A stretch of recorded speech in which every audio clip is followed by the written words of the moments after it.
السلام علیکم ورحمۃ اللہ وبرکاتہ نحمدہ ونصلی ونسلم علی رسولہ الکریم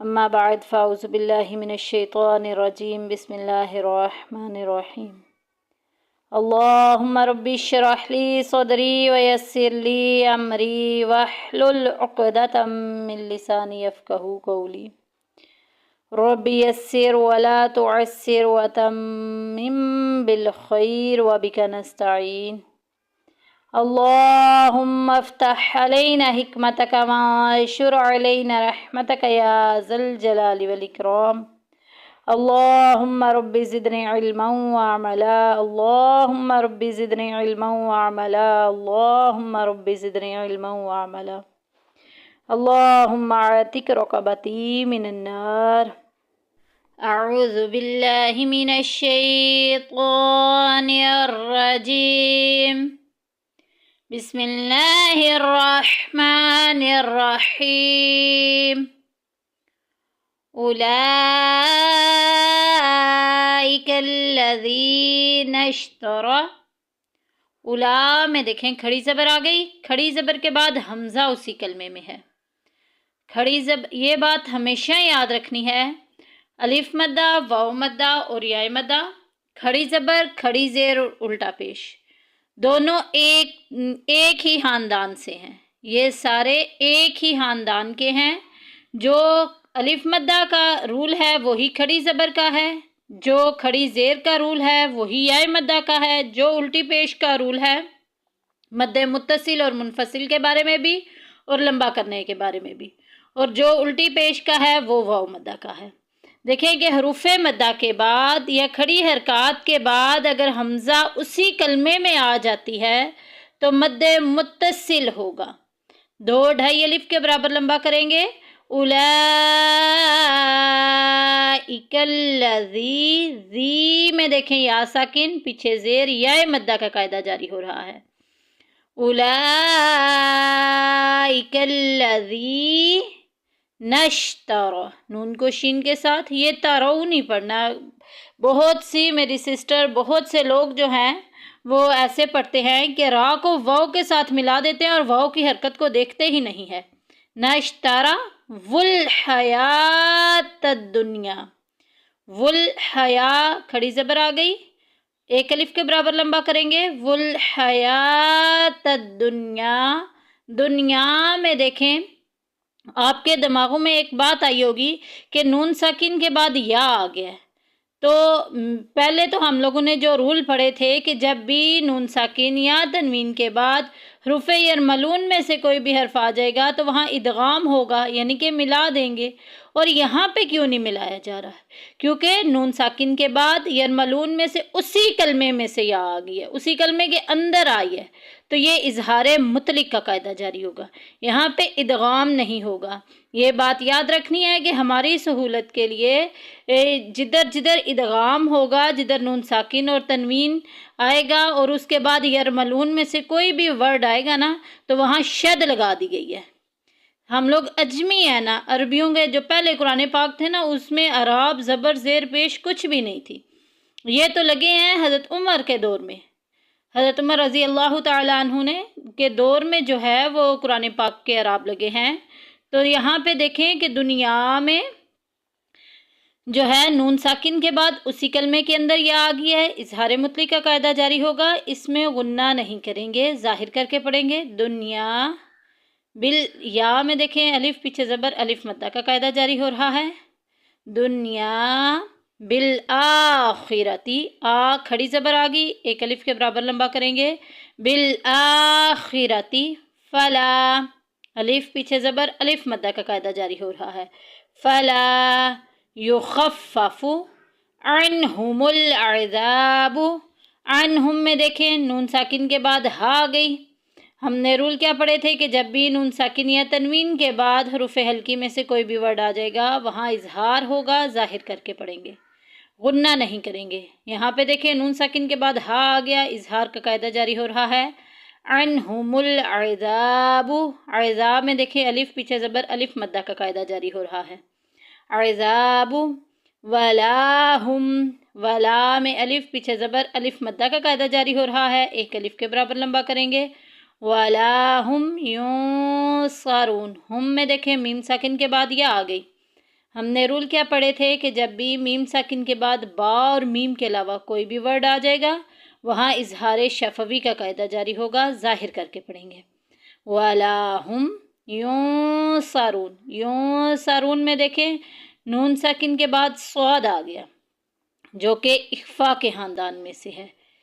صاد جو ہے نہ اظہار کے خاندان میں، حمزہ ہا عین ہا غین خا میں ہے، نہ ہی یرملون میں یا را میم لام واو نون کے ادغام ہو یہاں پر، اور نہ ہی با ہے، بلکہ ان سب کے علاوہ ہے، تو باقی سارا خاندان اخفا کا ہے، چھپا کے پڑھیں گے۔ ینصرون، رون میں دیکھیں واو ساکن پیچھے پیش، واو مدہ کا قاعدہ جاری ہو رہا ہے۔ آگے آیت بھی مکمل ہو گئی ہے، آخری حرف کو ساکن کر دیں گے، اپنا سانس بھی توڑ دیں گے۔ وَلَا هُمْ يُنصَرُونَ۔ اب اس آیت کی قرأت پڑھ لیتے ہیں۔ أُولَئِكَ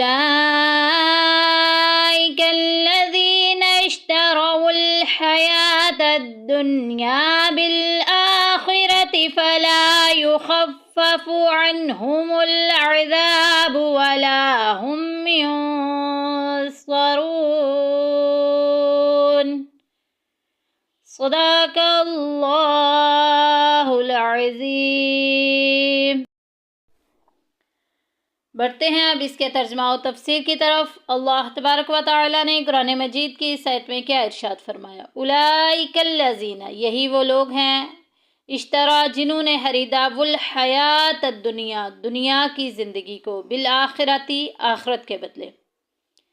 اشترا جو لفظ ہے اس کا جو روٹ ورڈ ہے وہ بن رہا ہے شین روایا، اس کا معنی ہے خریدنا، خرید و فروخت کرنا، سودا کرنا، بیچنا۔ جو چیز بیچی جاتی ہے اس کے بدلے میں رقم لینا یا کچھ بھی اس کے بدلے میں جو کچھ لیا جاتا ہے وہ سارا اشترا کے معنی میں آتا ہے۔ والحیات الدنیا، دنیا کی زندگی میں۔ یہ کن لوگوں کی بات ہو رہی ہے؟ جنہوں نے تورات پر عمل کیا، کفار کی، مشرکین کی بات ہو رہی ہے، یہود و نصارہ کی بات ہو رہی ہے، جنہوں نے نبی آخر الزماں حضرت محمد مصطفیٰ صلی اللہ علیہ وآلہ وسلم کی نشانیوں کو چھپا دیا تھا۔ جیسا کہ کل کی آیت میں ہم لوگوں نے پڑھا کہ انہوں نے کتاب کے کچھ حصے پر عمل کیا، یہودیوں نے اپنی کتاب کے کچھ حصے پر عمل کیا، کچھ کے احکام جو ہیں انہوں نے رد و بدل کر دیے۔ جو ان کے قبائل تھے انہیں بولا گیا تھا آپس میں اتفاق پیار محبت سے رہنا ہے، قتل نہیں کرنا، اگر قیدی بن کے آئیں تو انہیں چھڑوانا ہے، تو انہوں نے صرف قیدی والی بات مانی، اور باقی انہوں نے اپنے ہی ساتھیوں کو ملک بدر بھی کیا۔ ان کے جنگ کے دوران اگر ان کے سامنے آتے تھے مشرکین کے ساتھ مل کے انہوں نے یہ اپنی اللہ کی نافرمانی کی، اور اگر جنگ کے وقت انہیں سامنے آتے تھے تو انہیں قتل کر ڈالتے تھے، اور صرف جب وہ قید ہوتے تھے تو ان کو رہا کر دیتے تھے۔ صرف اتنا عمل کرتے تھے، باقی کسی بھی کتاب کے کچھ حصے کوئی بھی عمل نہ کرتے تھے۔ اور تو اور اگر دوسری سائڈ پہ اس کی تفسیر لی جائے، وضاحت کی جائے، دوسرے معنی میں لی جائے، نبی آخر الزماں حضرت محمد مصطفیٰ صلی اللہ علیہ وآلہ وسلم کی نشانیوں کو بھی انہوں نے چھپایا، صرف اور صرف اپنی انا کے لیے، اپنی میں کے لیے، کیونکہ انہیں یوں لگتا تھا کہ جیسے نبی آخر الزماں حضرت محمد مصطفیٰ صلی اللہ علیہ وآلہ وسلم بھی بنی اسرائیل میں سے آئیں گے۔ تو جب انہوں نے دیکھا کہ آخری نبی تو بڑی شانوں والا ہے، بڑی عظمتوں والا ہے، بڑی برکتوں والا ہے، تو وہ بنی اسرائیل کی بجائے بنی اسماعیل میں آ گیا، تو یہ کیا ہوا؟ اب تو ہماری جو جگیرداری تھی وہ ختم ہو جائے گی، لوگ جو ہمارے پاس آیا کرتے تھے وہ اب ہمارے پاس نہیں آئیں گے بلکہ نبی آخر الزماں کے پاس آئیں گے، تو یہ تو بالکل الٹ ہو گیا۔ تو انہوں نے پھر کیا کیا کہ آقا علیہ الصلوۃ والسلام کی نشانیوں کو چھپانا شروع کر دیا۔ ان کے بارے میں بات ہو رہی ہے کہ انہوں نے وہ ایک تو قیمت لیا کرتے تھے، جو بھی ان کے پاس آتا وہ کہتا کہ یہ نشانی یہاں سے ایسے نہیں ایسے کر دو، تو ان کے جو ربانیین تھے، جو اخبار تھے، جو اللہ والے تھے ان میں سے کچھ تو ایسے تھے جو ایمان لے آئے تھے، لیکن جو ایمان نہیں لائے تھے انہوں نے دنیا کی لالچ کے عوض میں اپنی کتاب تورات کی رد و بدل تورات میں شروع کر دیا۔ اللہ تبارک و تعالیٰ ان لوگوں کے بارے میں ارشاد فرما رہے ہیں کہ فَلَا يُخَفَّفُ عَنْهُمُ الْعَذَابُ، کہ ان سے عذاب ہلکا نہیں کیا جائے گا۔ قیامت والے دن جب ان کی پکڑ ہوگی تو انہیں سخت ترین عذاب دیا جائے گا۔ یہودی بھی کافروں کے ساتھ ہی، وہ بھی کافروں کے دائرے میں ہی آتے ہیں، کیونکہ انہوں نے بھی کفر کیا ہے، رب کی نافرمانی کی ہے، رب کے رسول کی نافرمانی کی ہے۔ تو قیامت والے دن ان سے بھی عذاب ہلکا نہیں کیا جائے گا، وَلَا هُمْ يُنصَرُونَ، اور نہ ہی کسی قسم کی ان کی کوئی مدد کی جائے گی، نہ ہی ان سے کوئی معاوضہ طلب ہوگا، نہ ہی ان کی کوئی طرفداری کرے گا۔ جیسے امت محمدیہ کے بارے میں ہے کہ اس میں شفاعت کے بارے میں ہے کہ جو بچہ بھی حافظ قرآن ہوتا ہے وہ اپنے والدین کے لیے بخشش کا ذریعہ بنے گا۔ ایک حدیث میں آتا ہے کہ وہ اپنے خاندان کے 60 بندوں کو لے کے جائے گا۔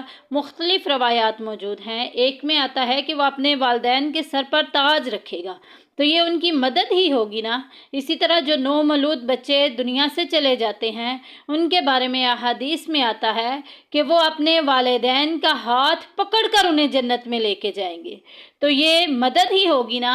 لیکن کفار اور منافقین اور یہودیوں کا اور نصرانیوں کا، جنہوں نے نبی پاک صلی اللہ علیہ وآلہ وسلم کو نہیں مانا، وہ ایک ہی دائرے میں آتے ہیں، وہ کافر ہی ہیں سارے۔ تو وہ ان کے بارے میں ہے کہ فَلَا يُخَفَّفُ عَنْهُمُ الْعَذَابُ وَلَا هُمْ يُنصَرُونَ، نہ ہی ان سے عذاب ہلکا کیا جائے گا اور نہ ہی ان کی مدد کی جائے گی۔ اور اسی دائرے میں وہ لوگ بھی آئیں گے، اگرچہ انہوں نے دنیا میں کتنی ہی نمازیں کیوں نہ پڑھی ہوں، اگرچہ انہوں نے اپنی ساری زندگی عبادتیں ریاضتیں کی ہوں، اور مرتے وقت استغفر اللہ، اللہ تبارک و تعالی ہم سب کے ایمانوں کی حفاظت فرمائے، اگر مرتے وقت کلمہ کفر نکل گیا تو وہ بھی کافروں کے دائرے میں ہی آئیں گے۔ اللہ تبارک و تعالی ہم سب کے ایمانوں کی حفاظت فرمائے، ہمیں صحیح طرح قرآن کریم کو سمجھ کر پڑھ کر اسے آگے پہنچانے کی توفیق عطا فرمائے۔ اپنی دعاؤں میں یاد رکھیے گا، آپ کی دعاؤں کی طلبگار